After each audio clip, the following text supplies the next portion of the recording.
I guess I should clear my mind here a little bit and not say what I'm really thinking, but let me be clear. Ladies and gentlemen, your attention, please. Just a catching strays over here. You're in for a hell of a show. Keep the faith, hold the line, and own the libs. It's time for our main event. Welcome back to the Ruthless Variety Program. I'm Michael Duncan here with Comfortably Smug and John Ashbrook. How you doing, fellas?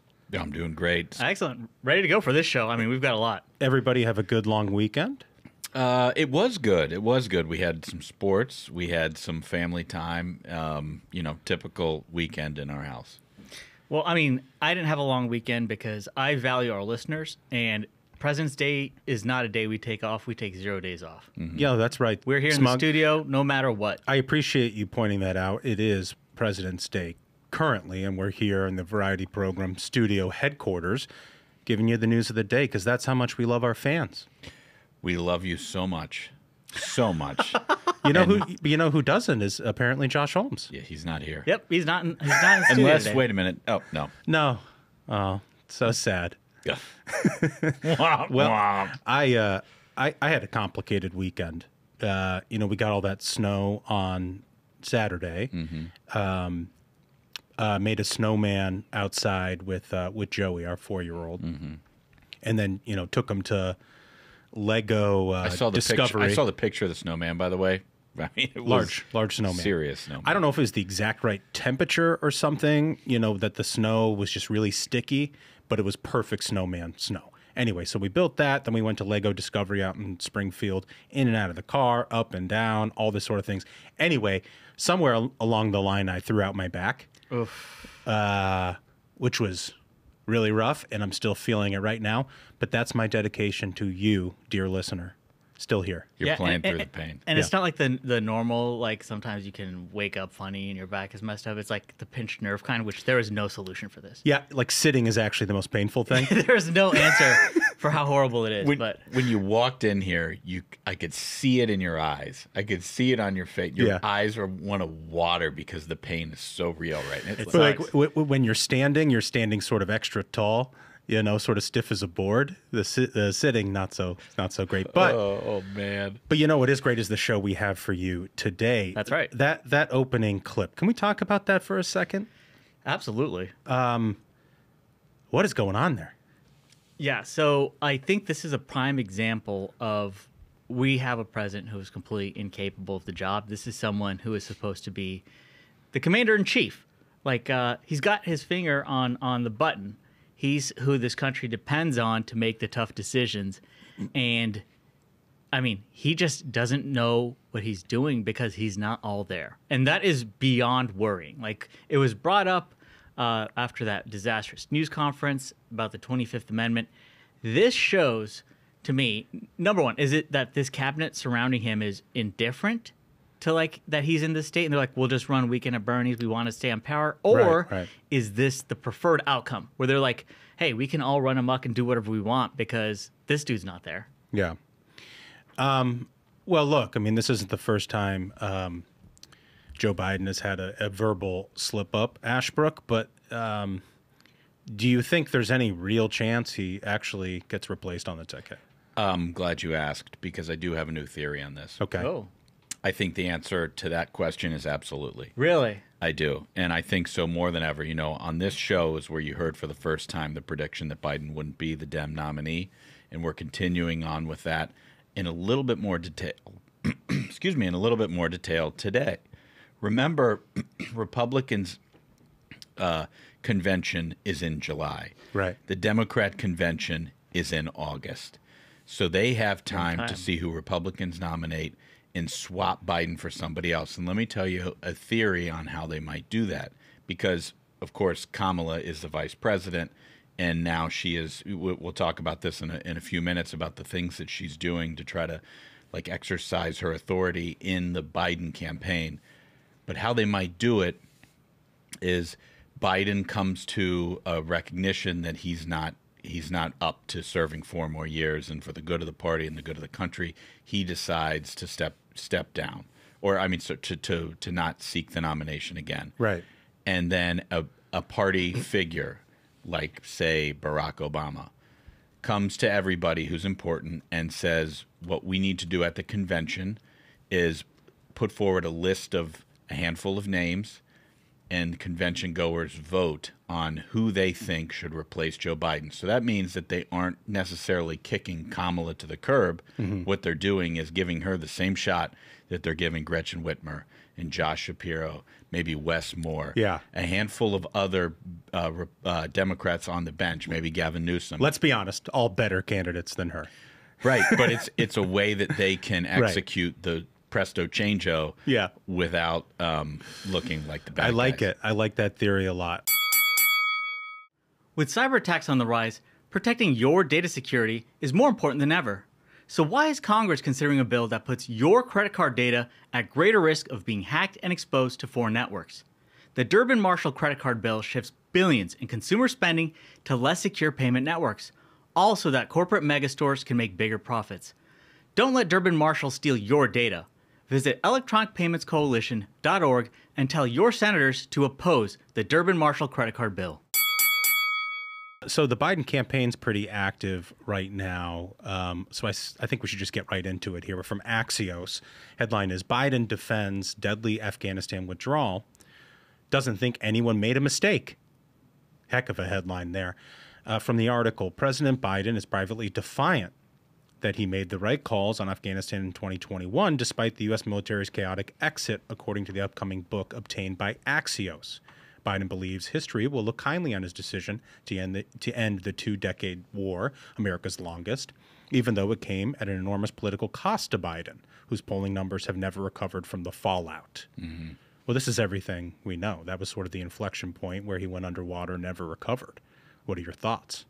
So, to me, I can't imagine how it was for those who were serving and those who had family that were serving, who were over there for that. To me, it was a traumatic experience as an American, seeing that happen. I've mentioned on the show before, I was in the midst of watching the Ken Burns documentary on Vietnam, right? And I had gotten right to the episode of Hanoi falling, right as the Afghanistan withdrawal begins. Mm-hmm. And we're talking about history completely repeating itself. The same images. You see helicopters landing on rooftops in Afghanistan, trying to get people out of there, because we had been told by the president, we'd been told by his cabinet members that, hey, this is no emergency in Afghanistan. Everything is orderly. Everything's fine. They said point blank, this is not going to be like a Hanoi situation. And you could not tell the difference from that imagery. And it was horrific, not just to see it as an American, but then the situation gets worse and worse and worse because of the decisions that Joe Biden made of, in the middle of the night, ordering everyone, pack things up, don't tell our allies on the ground there, don't tell anyone, pack things up, throw it on planes, get out of there. Do not do this at a military base. Do this at the local airport. Yeah. Horrible planning, and the result of that is directly over a dozen American soldiers, military service members, being killed as a result of his decisions, and then him saying, oh, we will get those responsible.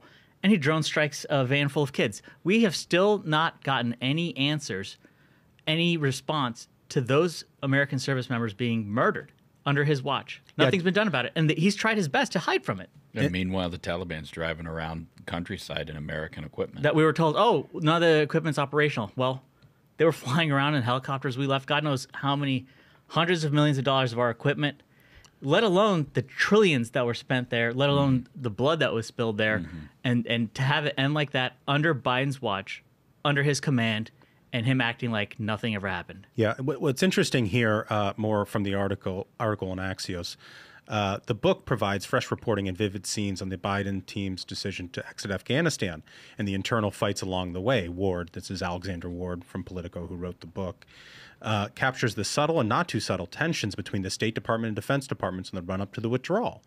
Biden was wary of the Defense Department, something Defense Secretary Lloyd Austin was focused on remedying.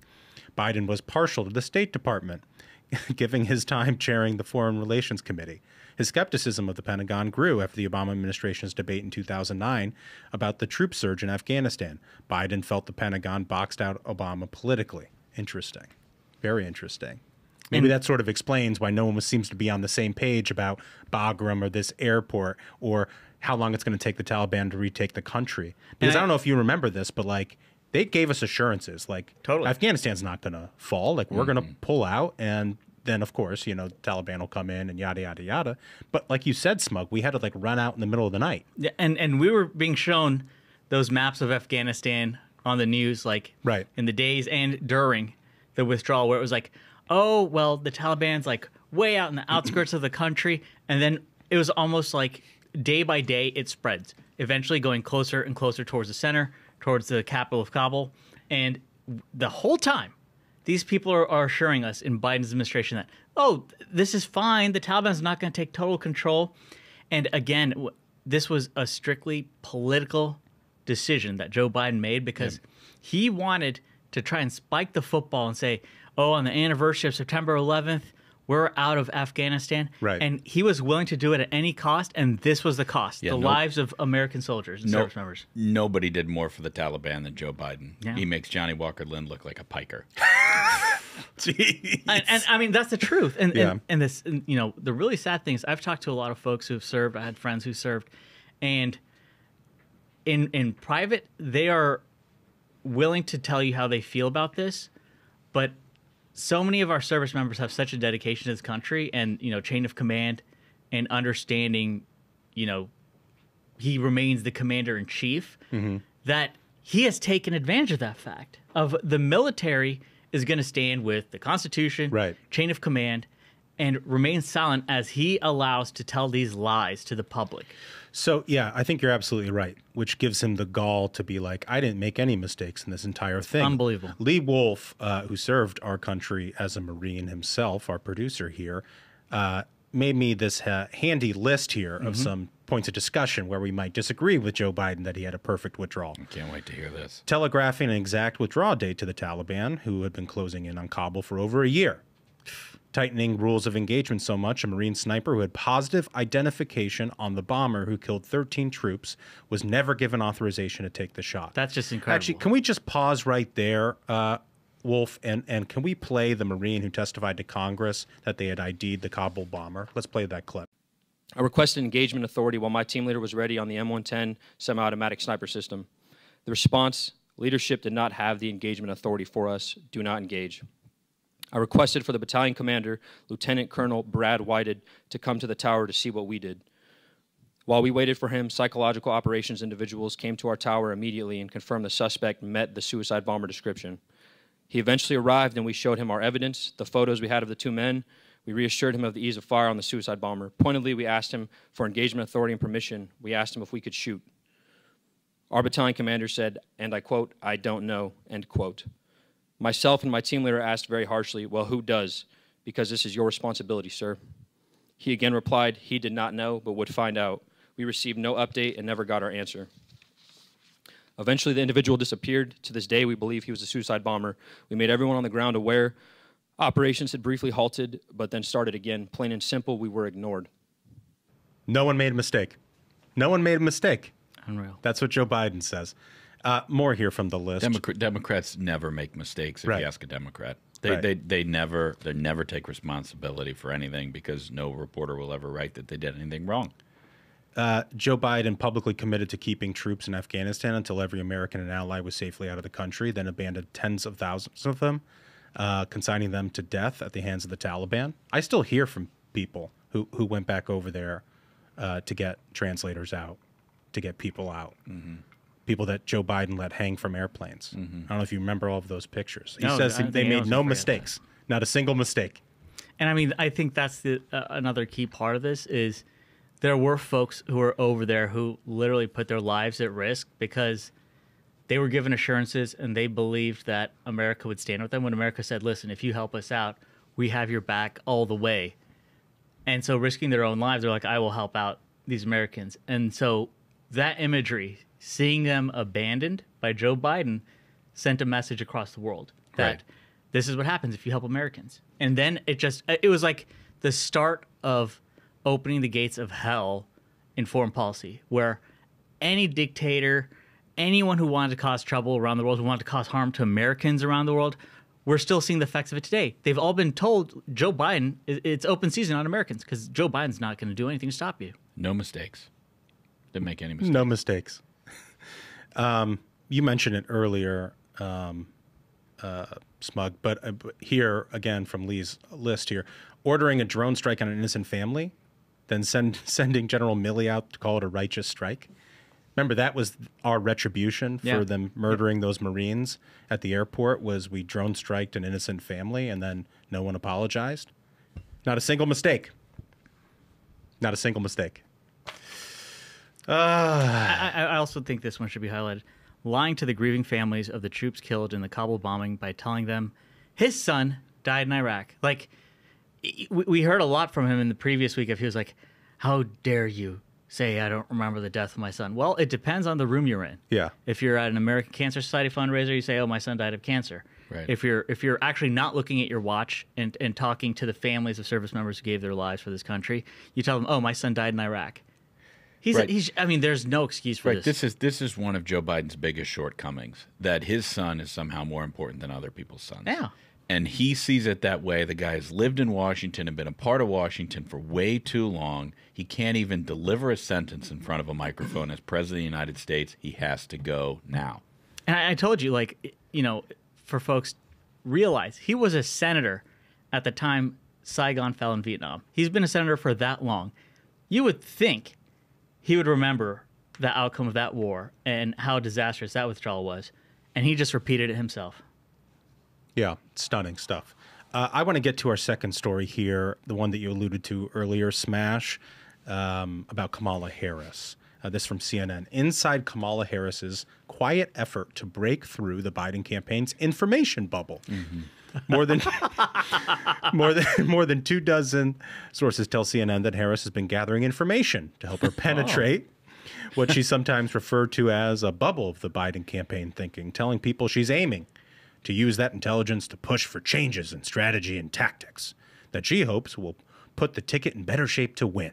And she's like, can I be helpful, please? That's the thing is, you know, she probably knows a lot about a winning campaign. Yeah. She's got some ideas and strategy because when she ran, she didn't make it to Iowa. Voters hated her so much, she couldn't even make it to the first primary. And she's like, I have some input. I don't know, Smug. I think she made one really smart tactical decision, and that was she called Joe Biden a racist on stage. That was the best decision she made. And then guilted him into picking her for vice president. It was actually pretty smart. I mean, that might be her input. She's like, maybe if we say voters are racist if they don't support me, this will work again. It worked for me once.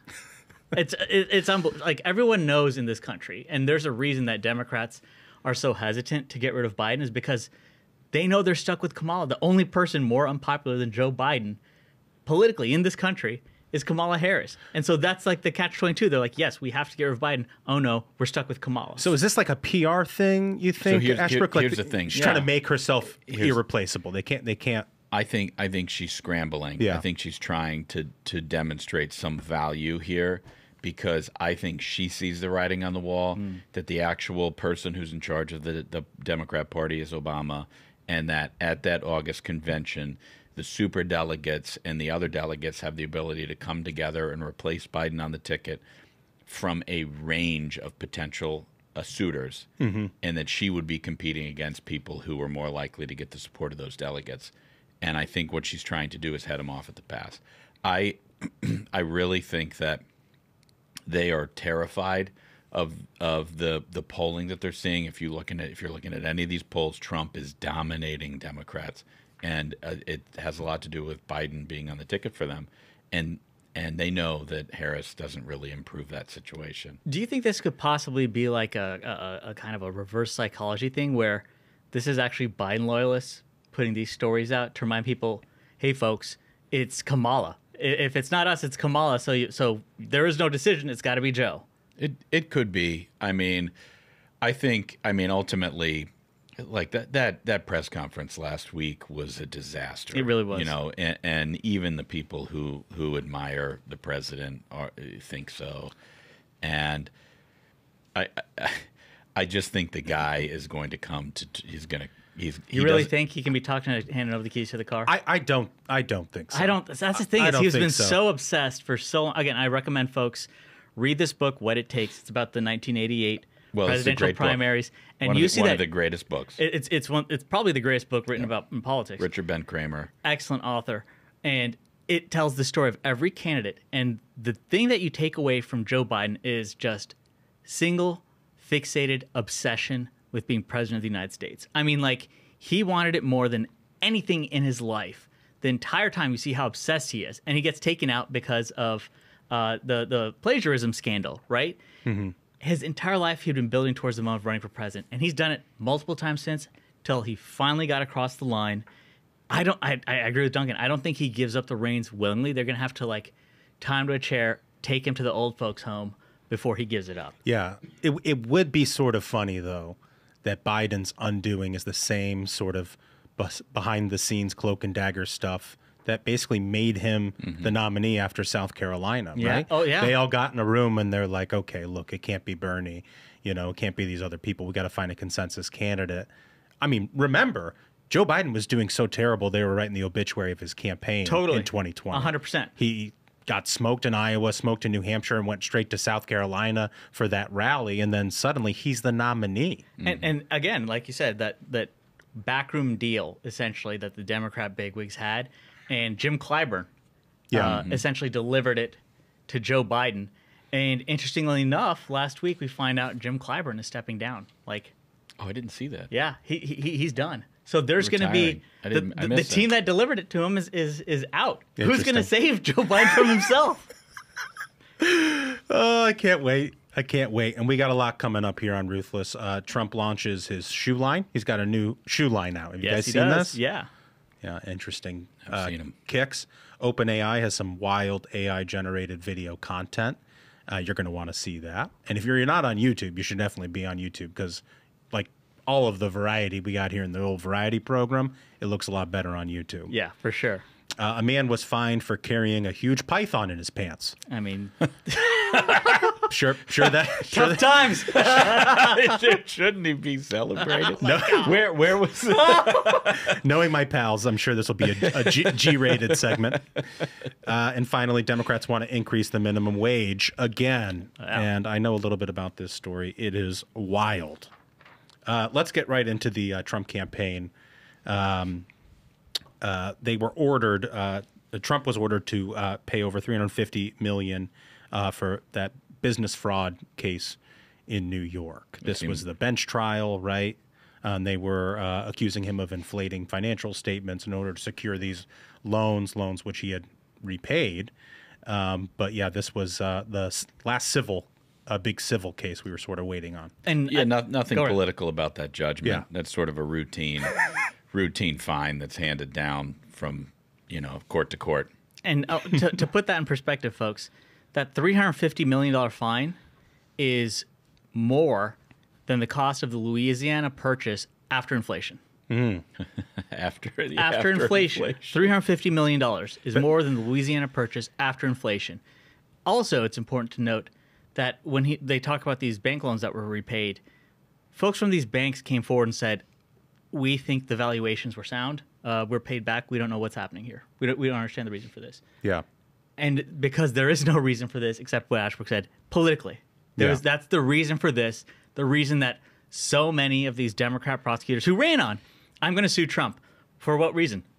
We'll find one. Did you see, I don't know if maybe you guys saw this, but Kathy Hochul over the weekend was fielding questions from a lot of wealthy people in New York, a lot of whom are probably Democrats, concerned that they might fall victim to the exact same thing that Trump was hit with. And she told them, don't worry about it. Oh, yeah. I mean, like, that's it. I mean, that's it right there. Right. If you're a member of the Democrat Party, if you're a good donor, if you're a good soldier, if you're a good voter, you have nothing to worry about because the system of justice in these blue states Yeah. You can commit whatever you want. She's like, let me assure you, we in fact do have two systems of justice. Yeah. You have nothing to worry about. Please continue donating. All right, so let me just get to some of the details here from Politico. The judge overseeing Donald Trump's civil fraud trial issued him a $354 million penalty on Friday, barred him from running a business in New York for 3 years, finding that for roughly a decade, Trump orchestrated massive business fraud by falsely inflating his net worth to obtain favorable rates from banks and insurers. The verdict laid out in a 92-page ruling. 92-page ruling? Are you kidding me? Like, what is this? It's because these people have been waiting for this moment. They've been waiting for this moment. Strikes at the heart of an aspect of Trump's identity that he harnessed in his 2016 presidential run, his personal wealth and his success as a businessman. I also saw that his sons have to pay a fine, a couple of $1 million each as well.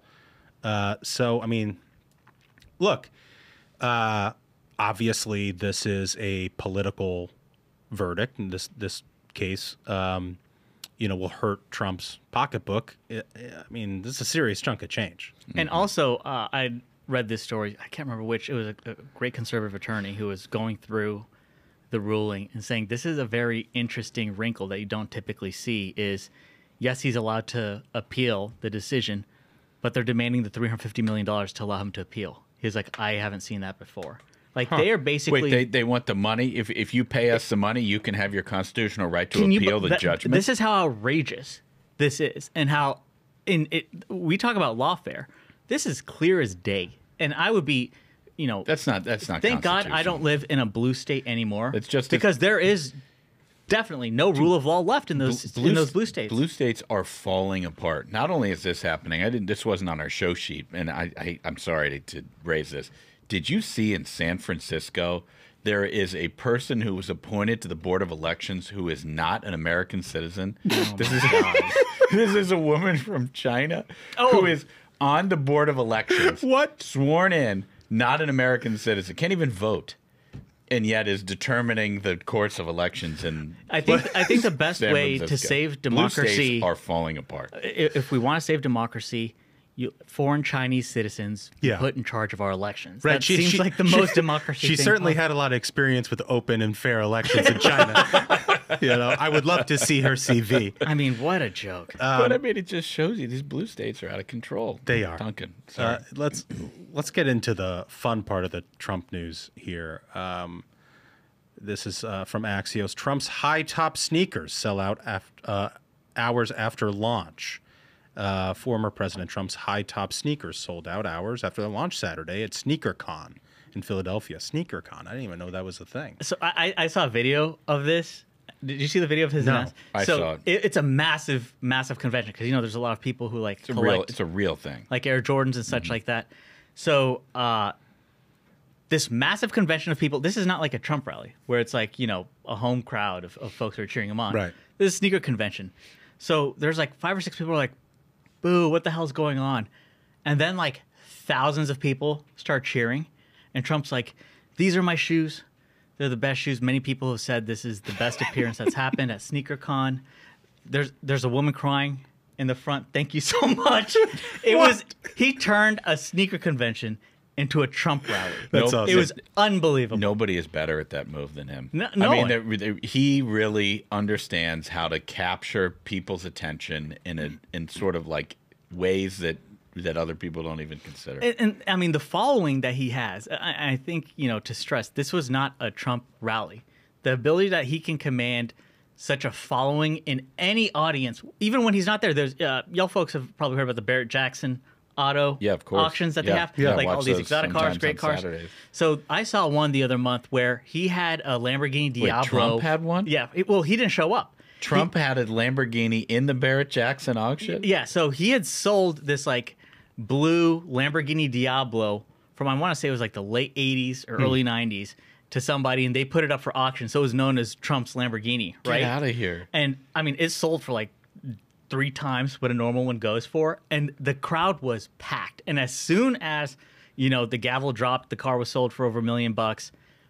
Half the crowd just left. They were all there just to watch his Lamborghini get auctioned. Is that like Meekum? Dude, nothing, Yeah. nothing confirms his status as Boomer King quite like selling a Lamborghini at Barrett Jackson, where all these other boomers are watching it on Saturdays. Dude, I'm not even a boomer. I watch Barrett Jackson. Yeah, and it's pretty cool. Half the crowd in the audience leaves after his Lamborghini sold. They showed up to watch his Lamborghini be sold. I got to say, watching that stuff on TV, I find it very soothing. Yeah, it's sort of like totally. it's like watching golf. Yeah. It's And a nice so, way like, to relax. If he can show up to a sneaker con, and like you saw, they were sold out within 2 hours, is what I saw. Can we can we get an image? Let's show of the those shoes the high tops. for folks on YouTube. This is enjoy these. Okay, so this is the main one that he brought on stage. $400. $400. It's like all gold, of course. Yeah. Right. It's got the American flag on there. These are the ones that were sold out within 2 hours. And then there were a couple more. Can we get one of the other ones?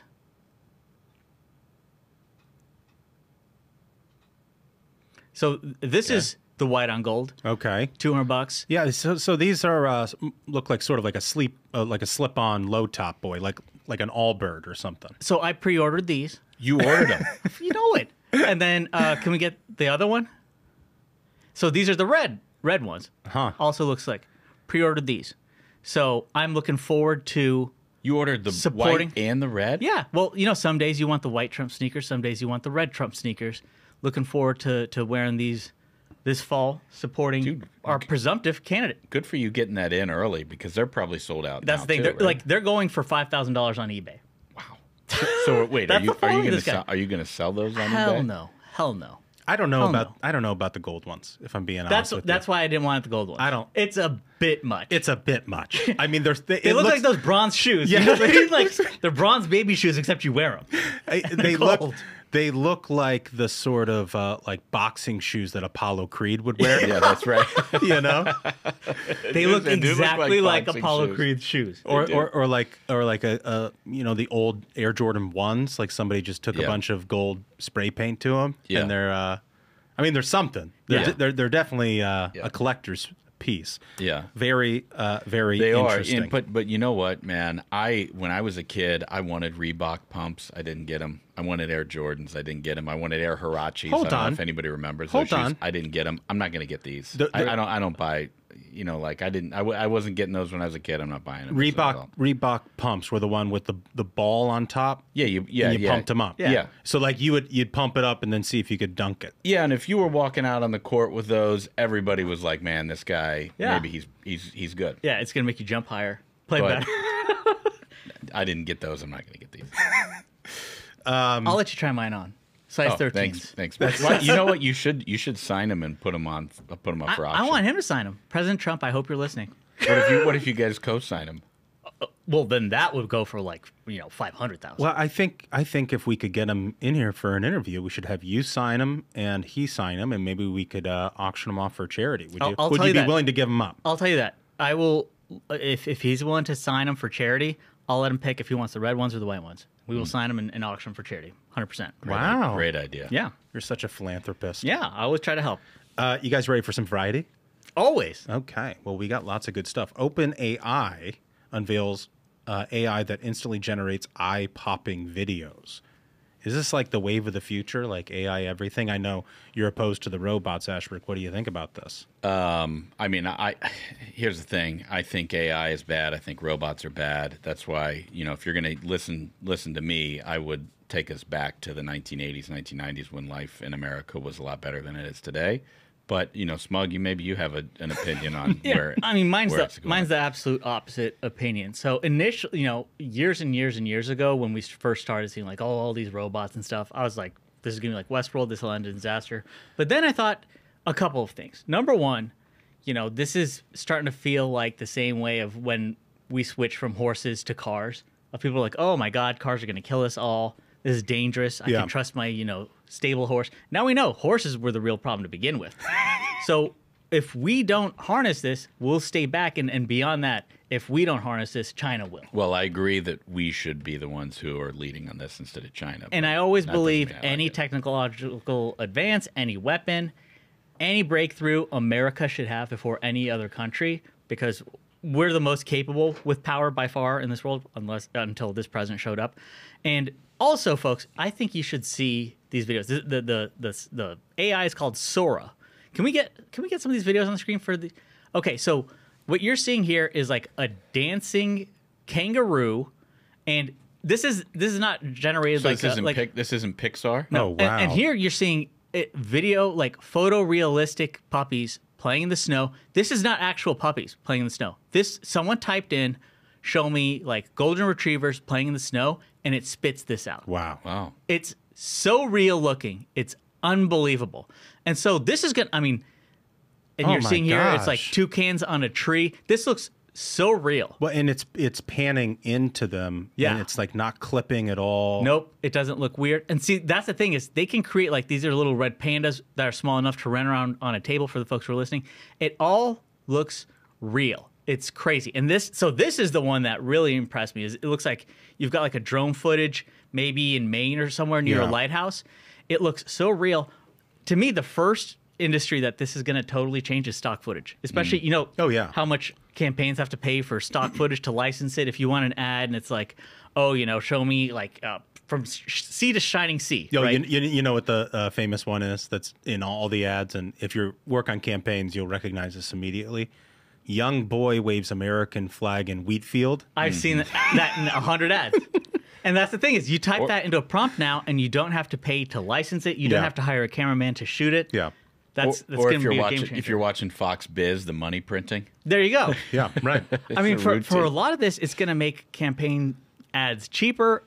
People who make their own, like YouTube videos, if you want stock footage, you can get it done like that. You don't have to pay for the licensing. To me, that's going to be the first thing. And, of course, the first thing that a lot of the left jumped on is, oh, my God, the Russians are going to use this for election interference. Like, it's an election year when they start bringing up that kind of garbage. Like, oh, this is going to be election interference. That's absurd. That they always want to jump into how can we control something for ourselves politically. The same way they had control of Twitter in the previous election, and we were told, oh, Hunter Biden's laptops, Russian disinformation. They always want to control information. And you saw when this was unveiled, there was a discussion like Sam Altman, Mark Andreessen, and even Elon Musk jumped into this discussion where he said liberty is when you take a power and distribute it to as many people as possible. Mm-hmm. And authoritarianism is when you try to centralize that power. And I think that is the essence you have between the right and the left right now, where liberty is we want everyone to be able to have their voice, have their say, and Democrats always try to fearmonger and say, no, only one select group of us should be able to control it, which is why I think this is amazing technology. It should be distributed as wide as possible. Is there some day this puts Hollywood out of business? Because I'd be all for that. That would be wonderful. Wouldn't that be amazing? That would be great. I would really hope that happens. We wouldn't have to listen to their dumbass political opinions anymore. Yeah. Strip them of their power. I mean, they're bankrupting themselves with that woke garbage as is. Do you think there's a correlation between the development of this technology and maybe the writer's strike? Do you think some nerds went in the lab and they're like, man, fuck these actors? Yeah, I hope so. I mean, that's a big problem is you saw these the Disney superhero movies are all flopping now because they're all just like woke garbage and no one wants to be lectured anymore. Like we're seeing that with the DEI. No one wants to be lectured in the same ways. The budgets for these movies is so huge. They have to make like $1 billion to break even. Right. This technology doesn't. Again, if you're just listening to this on audio, just like go to the YouTube and check this out. We're not talking about like Pixar here or DreamWorks. We're talking photorealistic video that is AI generated. And I mean, I cannot stress enough how real it looks. And to be able to just type that into a prompt, it's unbelievable. Yeah. Amazing. I hate it. We need to go to war with the robot. We will be at war with robots before we die. I think so. Okay, well, here's another war going on. Climate change is fueling a new type of anxiety, therapists say. When psychotherapist Caroline Hickman was asked to help a child overcome a fear of dogs, she introduced them to her Labradoodle, Murphy. Quote, you get the child to feel confident in relation to the dog and teach the child skills to manage a dog, she says. You build the skills, build the competence, build the confidence, and then they're less scared of dogs generally. Climate anxiety is a different beast. Oh, yeah. Yeah, one minute ago, I predicted a war against the robots, and after hearing this, I predict we lose. Yeah. People cannot keep things going if this kind of delusion is what's driving our society. And that's the thing. When she says climate anxiety is a different beast, it's because this isn't anxiety. This is psychosis. Yeah. These people have been told, like AOC made that prediction that if we don't enact all the policies we want in 4 years, every volcano is going to explode and this world's going to blow up. We're still here. Like their whole the whole climate scam is based on scaring people into believing the world will end unless you do whatever they want. And all they want is for us to make everyone miserable. Yeah. Get rid of electricity, get rid of your gas stoves, live in the darkness with candles on, do what they say, give them all the power, then we'll be okay. And the only people who buy into this are people with mental disease. What I love, just to read that headline again, is climate change is fueling a new type of anxiety, therapists say. It's like, a hammer saying everything's a nail. Sort of thing. It's like you're going to go out and find a bunch of therapists who sell their services to patients, and they're going to declare that there's a new stream of patients that need their services. And they're not going to tell them the truth to fix it. Of like, bro, let's be serious. Look at all these predictions that have been wrong. You've got nothing to worry about. They'll say, okay, and how does it make you feel when you think that the world's going to end in a year? And they're just going to keep going. Okay, I'll see you next week. We'll keep this going. That's exactly it, Duncan. And I'm going to go one level further. When you have journalists writing this article, it's kind of like the murderer returning to the scene of the crime, because they're the ones who've been putting out this nonsense of like, wow, if we don't get rid of gas stoves, you're all going to die. They're responsible for this psychosis. You got to hear more from Bloomberg here. It says, in the most critical cases, climate anxiety disrupts the ability to function day to day. Jesus. Oh. Children and young people in this category feel alienation from friends and family. We're going to get throttled by the robots. Just distress when thinking about the future and intrusive thoughts about who will survive, according to Hickman's research. Not them. This isn't stuff that just happens in a vacuum, right? No. Like young kids worried about who's going to survive in the apocalypse. And that's the thing is, a lot of this, I mean, we've seen it with the whole gender trans things that you have kids now identifying as it. This is basically the parents and their, like, it's like, what is it, Munchausen by proxy? It's the parents' mental problems that are being pushed onto the kid, because kids don't believe that the world is going to blow up. It's their parents that believe it, who've been pushing this agenda on their kids, scaring their kids, scarring their kids, in the same way you see it with the, like, gender thing. And this is a significant problem. There are kids across this country whose parents are scarring them for life. When we were kids, we were told if you care about the environment, pick up trash. Yeah. Recycle. Yeah. You plant a tree. Do something about it. Yeah. Now these kids are being told there's nothing you can do. It's all over. Yeah. Go throw paint on the Mona Lisa. Go glue yourself to the road and start traffic. Yeah. What happened to just like clipping the plastic from the 6-pack of Coke? Right. Do something. Okay. We got to get to this next story because this is what everybody's waiting here for with bated breath. From AP. Caught at border with pythons in his pants. Wait, New York 2? City More man than what? fined and sentenced to probation. A New York City man who attempted to smuggle three Burmese pythons in his pants through a U.S.-Canadian border crossing was sentenced Wednesday. This isn't real. This isn't real. This is real.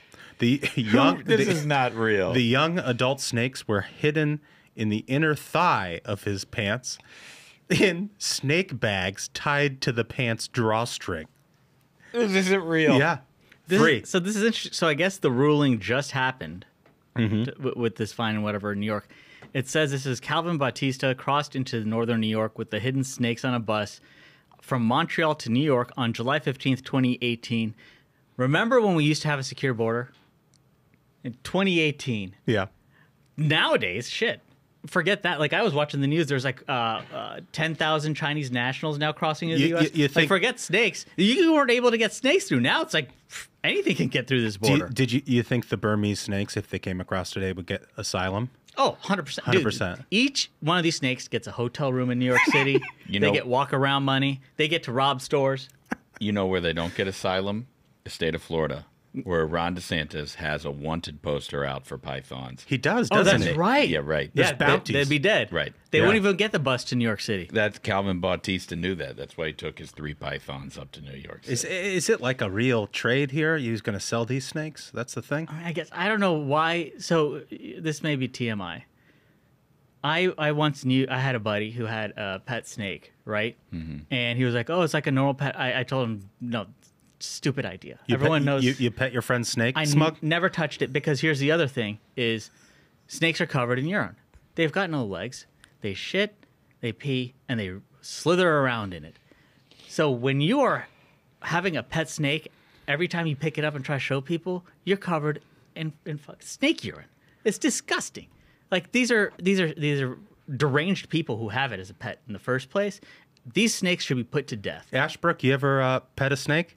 No. No? No, it's disgusting. Is that all you want to say? I think we should take the advice of Governor Doug Burgum, step on the head, pull it off, That's right. skin the snake, put it in a boot. That's it. You skin them and you turn them into nachos. That's the only use for a snake. Clean it before you for sure. you do anything. Clean it, that's right. skin it. Use the skin for boots. Use the meat for nachos. Well, that's fantastic, fellas. Let's get to this minimum wage story because this is some wild shit.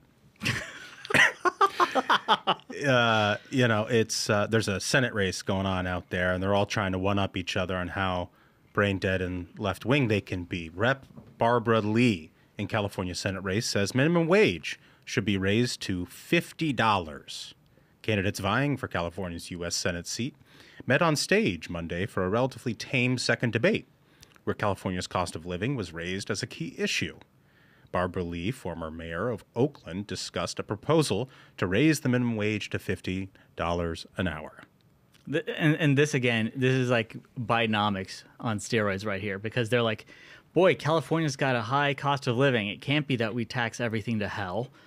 We should demand that so many companies who are already trying to leave our state, they raise the minimum wage to $50 an hour. Let's put them out of business. Let's cause more inflation. Yeah. And be like, oh no, what happened? Looks like we need to raise minimum wage to $100 an hour. Like, rinse, repeat, bad ideas. And there's a guy on Twitter was saying that, like, you know, it breaks my heart. I'm having to move my family from California. My dad lived here. My grandparents lived here. This is sad because it's people who live there who actually love the state, no matter how tough things have gotten, no matter how bad things have gotten under total Democrat control, who actually love it because they grew up there. And it's not so easy, you know, if your family's from there, to just pick up and leave. Right. Because these Democrats have turned it into a hellhole. And that's exactly what's going to happen here. It is, it's very funny and sort of speaks to like the current state of the Democrat Party that we went from fight for 15 to like, Oh, yeah. The kid at McDonald's should be making $100,000 a year. Yeah, 15 hours, over 100 grand. Yeah. 50 an hour, 40 hours a week for 52 weeks. Yeah, I think that math checks That out. does. 104,000. That's And everybody knows what will happen. We talked about robots and how smart they're getting, and AI, Yeah. and how AI is making dog videos. AI can run a McDonald's start to finish without being paid $50 an hour. Dude, McDonald's is going to turn it into an ATM machine. that is a great You point. put in your money and you get a burger. We out. went from fight to 15 to fight for 50 in Yeah. like 2 years. Yeah. Right. Unreal. And think about. I mean, it's why at grocery stores you have self-checkout lines. Minimum wage is the reason for those. Yeah. It's not because grocery store owners are like, you know what, I don't want to employ people to smile at the customers. They're like, I can't afford it. Do you use self-checkout? 50-50. Really? Do you? It depends on where the line is shorter, how Yeah, many things I have. if I'm getting a couple of things, like real quick, I'll do self-checkout, but if I'm like with the kids and stuff, no. I mean, that's part of the experience. Never. You don't use self-checkout? If you want me to scan and bag, you got to pay me. I'm not going to. That's the most ridiculous thing. Like, here, show up and you get to play grocery clerk for free? Hell no. Not happening. Self-checkout is like the Spirit Airlines of grocery I don't care shopping. how long the line is, man. I can tune out and zone out in the line. But, like, here, you're now an employee. The salary is zero. Enjoy. Not happening. Length of line is always the determining factor for me. If I can just walk through and just scan, done, then I go through. I can do self-checkout. Beautiful. And a beautiful episode with two beautiful gentlemen. Yeah. I'm very glad we were able to do this on President's Day. I'm Really sorry our friend Josh Holmes couldn't join us, but guys, I think this was sort of a banger of an episode. I think so. Absolute banger of an episode. Gentlemen, thank you so much to our listeners. You should be viewers, so subscribe to our YouTube and enjoy video along with the audio. So, until next time, minions, keep the faith, hold the line, and own the libs. We'll see you on Thursday. Stay ruthless.